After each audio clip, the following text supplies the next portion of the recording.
Hello everybody, my name is Junkyard and welcome back to Let's Play Splatoon! In the previous episode, we completed my favorite level in the game, Invisible Avenues. And in today's episode, we're going to be going to the next level.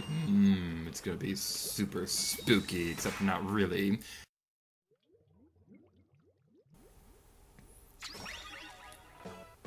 This is such a pretty level. This is such a pretty game. Okay, enough fanboying aside over this game's graphics. What we want to do is if we have over here, we have to go over here, and there are going to be flutter enemies around here. If they spot you, a red line of death will appear, so you want to get away from them as quickly as possible. You can think of it as how like the Guardians work in The Legend of Zelda Breath of the Wild, how if they spot you, it's like you're gonna die because those enemies are really tough. Except in Breath of the Wild, you can destroy Guardians. In this game, you cannot destroy Flutters.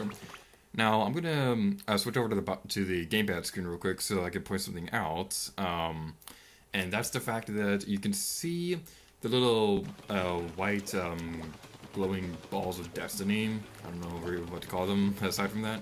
That would tell you where the Flutters are, so that's gonna be really helpful going through this level.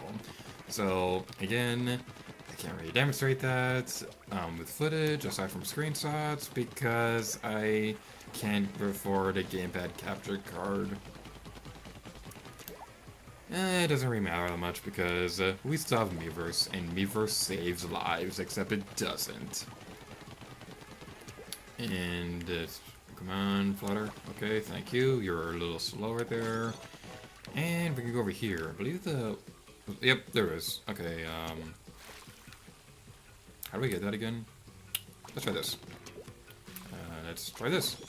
Yay, word! Yay, I'm a daredevil. That's not where I want to go. I'm going to go over here. Go into this. Be unnecessarily epic. You're in the wrong way. Because the second scroll is over here. Yay, I remember everything about this game. I remember everything. Except I don't.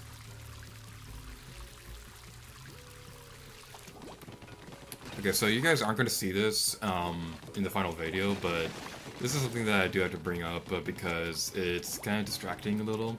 Because the television I'm using to play this game on in my office area, the television's kind of busted, and I don't know how this happened, but there's like a broken line of LEDs across it, so there's like a very, very small blue line across it. I don't know how this happened. It's a little distracting, so if I seem a little bit distracted, that's the reason why. Like right now I can barely see it, but in other parts of the game it becomes very noticeable and it's actually kind of irritating. This becomes very apparent when I play Sonic Generations on my 360. I don't know why it appears more often there as opposed to anywhere else in the world. It's just a thing that happens. But again, you're not going to see it in the final video because of my awesome editing abilities. And by awesome editing abilities, I mean it just doesn't appear in my footage when I record, which I'm very thankful for. Because if it did record on my footage, then we'd have some problems. Final checkpoint! One of the Octarians probably has the key. Find it with the gamepad. Oh yeah. Ah!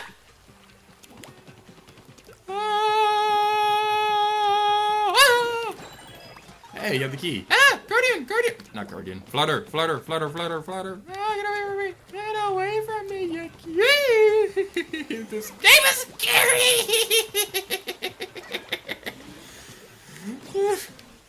Nay. I had to do that. I had to do that. Ooh! I'm not gonna risk it. I'm not gonna risk it. Ooh, I'm gonna risk this though. I'm gonna get those boxes. Because I can! Stupid Flutter. Here, splat bombs.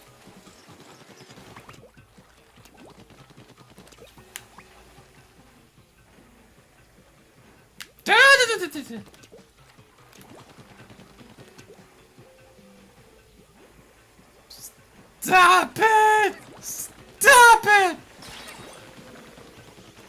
Get away from me! I just want the physics! Okay. One jump cut later, we finally got through this area, and we collected all those fish eggs, and we never have to see those stupid flutters ever again. Except we do, because I still want to get that last box.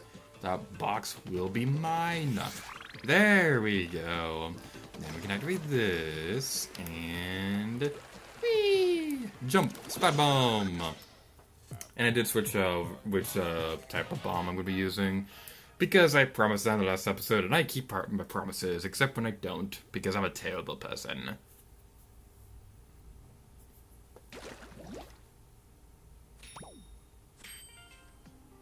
The first battles of the Great War ended in victory for the Octarian forces.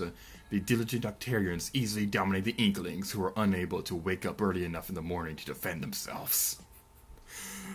I know that's morbid, but that's funny.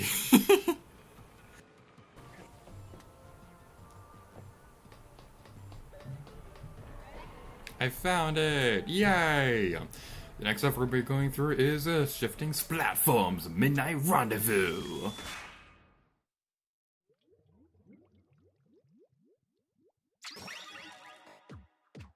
This game is just so pretty! Oh my god. That looks really, really cool.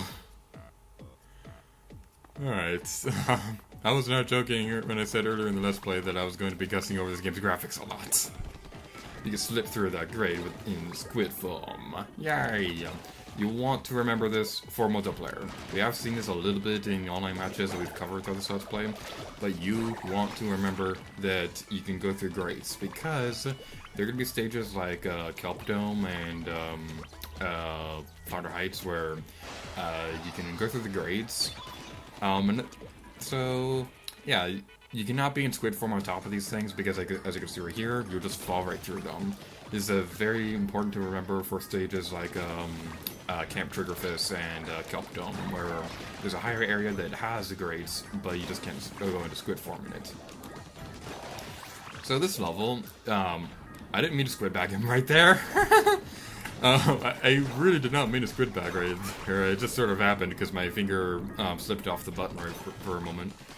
But yeah, as I was trying to say, this level is not one of my my favorite level. We already saw that one, but it's definitely very high up on the list because the background of it just looks so cool looking, and I like the gameplay mechanic of going through grades, even though it does not make sense at all. I have no idea why a squid can go through an ink. Well, aren't squids invertebrates or something like that? Maybe they can squish through it. That might be how it works.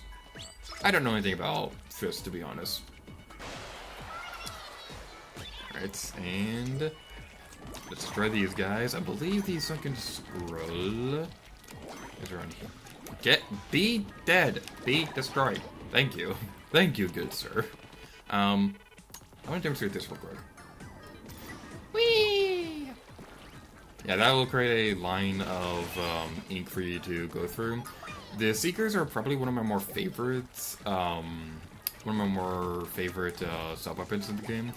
It's not my favorite. Burst bombs are my favorite, but Seekers are also very helpful for special occasions.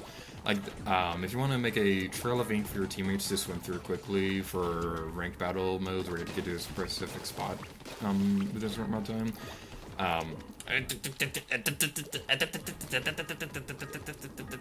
Stay in the ink, stay in the ink, stay in the ink, stay in the ink, stay in the ink, stay in the ink, stay in the ink, stay in the ink, stay in the ink, stay in the ink, stay in the ink, stay in the ink. Yeah, we did it. I'm gonna start these because I can. What was I saying a minute ago? I remember now. Seekers are also going to be the most useful on ranked battle modes like Rainmaker and Tower Patrol, where you have to get to a specific part of the map as quickly as possible so that you can get a quick advantage or something like that. So yeah, that's just basically what I was trying to say. We'll go more into detail about strategies for the online multiplayer mode. So when we make those dedicated videos. As I said earlier in the Let's Play, each multiplayer mode will be given its own video at some point during the okay. I think I just replicated a glitch that another certain Let's player did when he did this game. Okay, that was interesting. Right there we got a close-up of one of my more favorite animations in this game where the for what happens if an Inkling bumps into a wall or something like that. Ah, I see. That's how you climb it. How do you not know how to climb things? You're an Inkling, Captain Colfis. Maybe he's not an Inkling.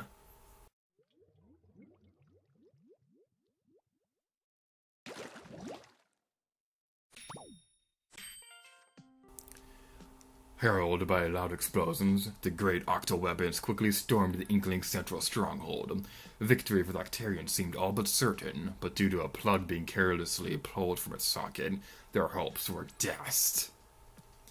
This is another one of my favorite images in the game because you have like a Loch Ness monster parody with the picture right there, and the severed limb of an octoling apparently. That's actually kind of morbid. This whole game is morbid. Agent 3, did you know that you can wear up to 3 pieces of armor? Yes, I did. And I'm going to meet you guys back over in Inkopolis. So, next episode, we'll be continuing on through World 3. So, let's meet back over here in Inkopolis. Jump cut! Whee!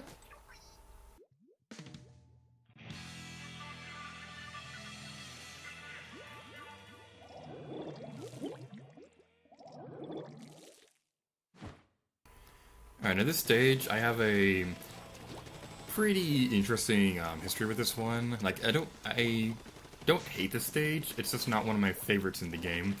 I don't really know why, but it just is. I guess it's because it's a bit more generic than the other ones. Because like we just came from Anchovy Games, and that one has like the Phantom platforms on it, and Mori Towers is my favorite stage in the game, and that one's in the gimmick for that one is that it's a lot more vertical than the other ones. I guess the gimmick with this one is that it's a lot more bumpy and has a lot more hills on it, so I guess that's the gameplay gimmick with it. But at the same time, I'm not really that big of a fan of it. But yeah, something very interesting about the stage is the fact that I believe this stage is available to play in the game's Battle Dojo mode. That's the local multiplayer mode in this game. Okay, we got each other at the same time. Okay. This is one of the stages that's available in the game's local multiplayer, which is the Battle Dojo. Battle Dojo, I'm honestly not really that big of a fan of it, because they never updated any of it. What the heck? Good sir, you were out of bounds. I don't know how you did that, but, okay. Somebody was out of bounds. I don't know how that happened. Teach me the tricks, master! Okay, yeah, voice crack. Battle Dojo. They never updated that stage, so all the original versions of the maps you're gonna see on that stage, they're still gonna be playable on Battle Dojo. So just because they updated it doesn't necessarily mean that it's gone forever. You can still play it in Battle Dojo. It's just that Battle Dojo isn't really that great of a stage, so that's kind of my problem with it. It's not a bad mode or by any means. I still enjoy it. It's just that I have a bunch of problems with it, which we'll be getting more into when we do the Battle Dojo video, which is not going to be for a little while because we're still taking care of the single player campaign for this game. Okay, let's signal for everybody to come over to us. I'm really glad that they changed the command button to say this way in Splatoon 2.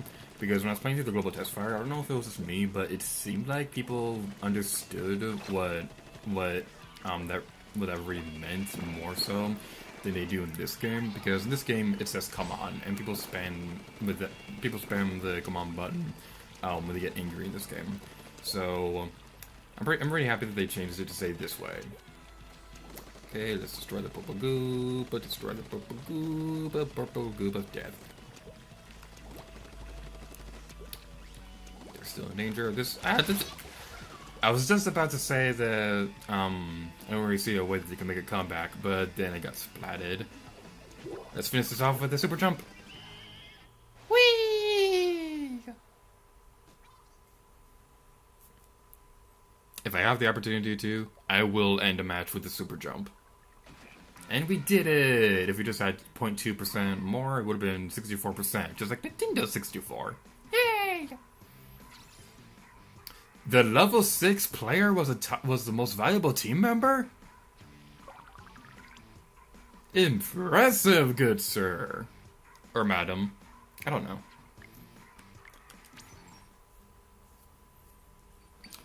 Alright, I think that's going to be it for this episode of Splatoon. I know that there are some matches that we can play over in Splatstones, but Water Warehouse and Port Mackerel are both stages that we've seen before throughout this Let's Play, and we've already played through Splatstones before. So I think we're just going to end the video off here. So thank you guys so much for watching this video of Splatoon, and until next time, adhere to you. Oh yeah.